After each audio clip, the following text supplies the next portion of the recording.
As the world around us becomes more unsteady, many of us are concerned about being able to grow our own food and provide for our families.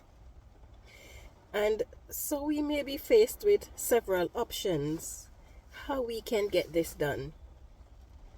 So there are those of us who may not be in a position to own a place of our own, and so we have to consider renting.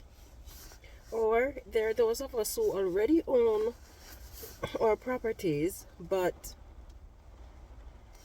maybe where we're living we do not have the amount of space that we would want to grow our own food. Or it could be the case where you are about to buy a home, or you're going to buy a piece of property and build your home.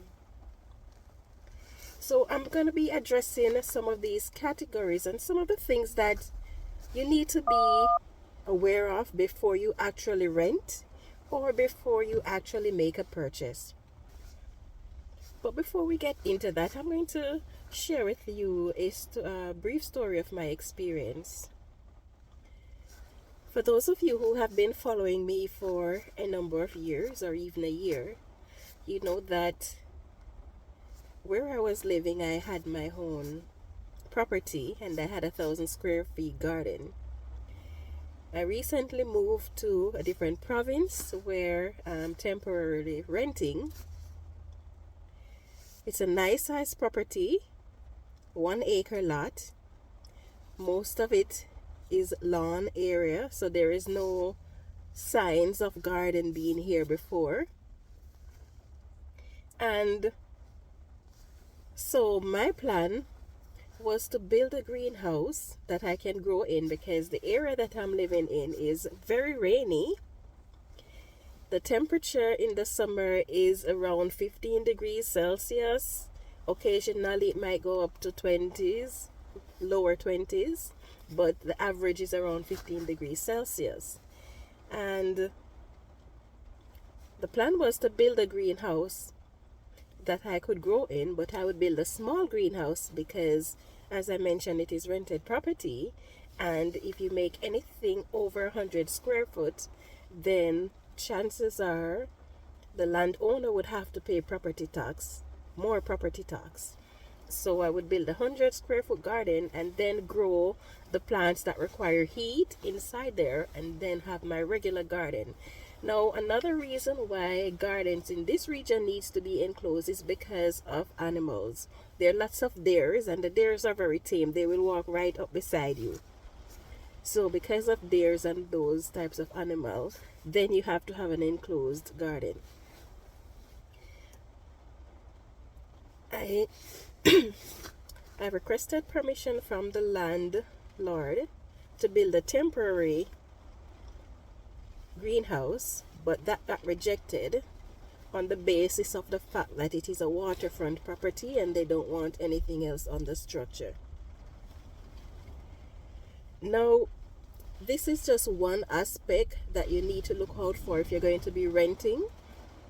Unfortunately for me, my husband was the one who handled finding somewhere to rent, because he moved to this area shortly before us so that he could get started in his job and find somewhere for the family to move.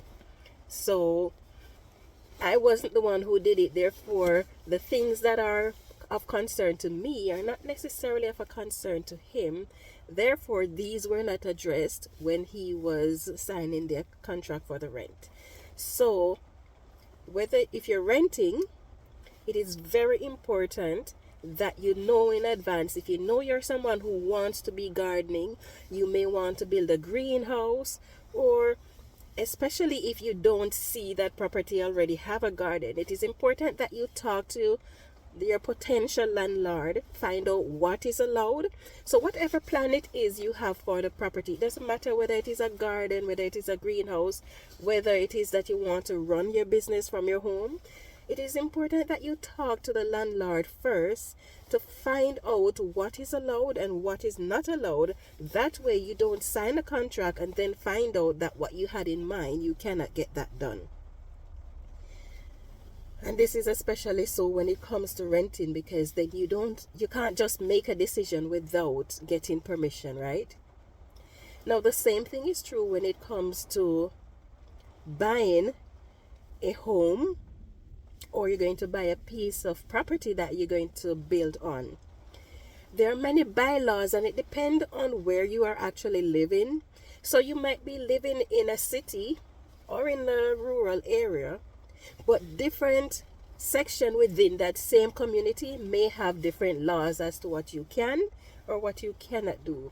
Therefore, if you are interested in having a homestead of your own, or you're buying a homestead, or you're buying just a regular home that has space for gardening, make sure that you contact your local authorities and find out what is allowed in that region.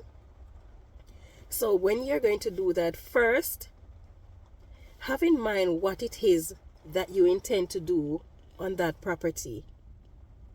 And if there is anything that you would like to do on that property but you have it as a future plan, it is also important to address these. Not because you're not starting that plan right away. It is very important that you address these as early as possible before you actually invest, because once you invest, there is no going back. So talk to your local authorities, find out what is allowed and what isn't. For example, in Saskatchewan, if you're living in the city, in Saskatoon, you are allowed to raise 3.5 chicken. I don't know how you raise 3.5 chicken. How do you raise half a chicken? But that is the law. You cannot have more than that if you live in the city. If you're living in the rural areas, you can have 30 chickens per household. But that's it. And for each type of animal that you may want to raise for food, there are certain laws that control how much you can raise. Also, there are laws that control whether or not you can have a garden to the front of your house or to the back of your property. So you have to keep these in mind. And then there are certain laws like how far to the front of your property you can build or how far back you can build. The orientation of your house on your property, depending on where it is, may also be controlled. So then, when you're buying property, especially if you intend to have a garden, one important thing that you need to consider is the orientation of your house. And the reason that is so important is because of the sunlight that your home will get. Where on the property are you going to put your garden? Because you need to have your garden where it is not the house is not blocking the sunlight from the spot where you would put your garden. There are not trees that you cannot cut down blocking where you want to put your garden. So these are all important factors that you need to keep in mind. So you want to consider also how close the houses are together in your region, because there are some properties that will allow your houses to be as close as 2 feet apart, which means that the overhang of your roof is going to be maybe 12 feet between yours and your neighbors. So these are simple little things that you need to keep in mind when you are buying property, if you intend to have a garden of your own that you can use to provide food for your families, because you don't want to invest, like I said before, and then find that you cannot do what you want. And most times when you purchase a property, it's very difficult to get it resold right away. Plus, a lot of the investment would have been lost. So spend the time before you invest. Think about what it is that you want to do with that property. Are you going to do a home-based business? Are you going to be growing food for your family? Are you going to do a homestead? Are you going to do off-the-grid homestead? think about these, find out what the laws are, make sure you get permission from your local authority, because these are very, very important points that you need to consider. And as I was talking about where on the property you want to put your garden regarding sunlight, depending on how close trees and buildings, other buildings are to where you're going to put your garden, sunshine is usually on the east, west, and south of your properties. And if you're going to be having an indoor garden, you want to ensure that wherever you are going to have your indoor garden, it is south facing, because that is where it's going to get the most sunlight. So these are just some of the things that you need to consider whenever you're thinking of either renting or buying a property that you can use to grow enough food to feed your family.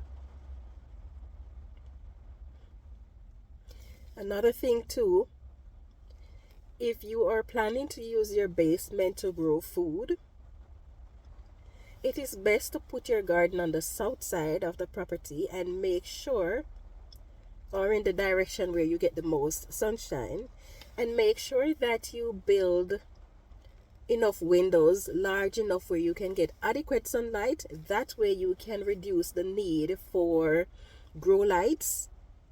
Yes, you may still need to use grow lights, but at least that would reduce the need for as much grow lights. So there are going to be a series of videos that is going to address these sorts of issues and how you can go about finding property to build your home or your homestead. Various things regarding how we can make our experience with growing our own food even more profitable. So if you're interested in seeing more videos like these, please subscribe to my channel and turn on your notification for more updates. So thank you so much for watching, and I hope you have yourself a wonderful day. Yeah man, a time for grow.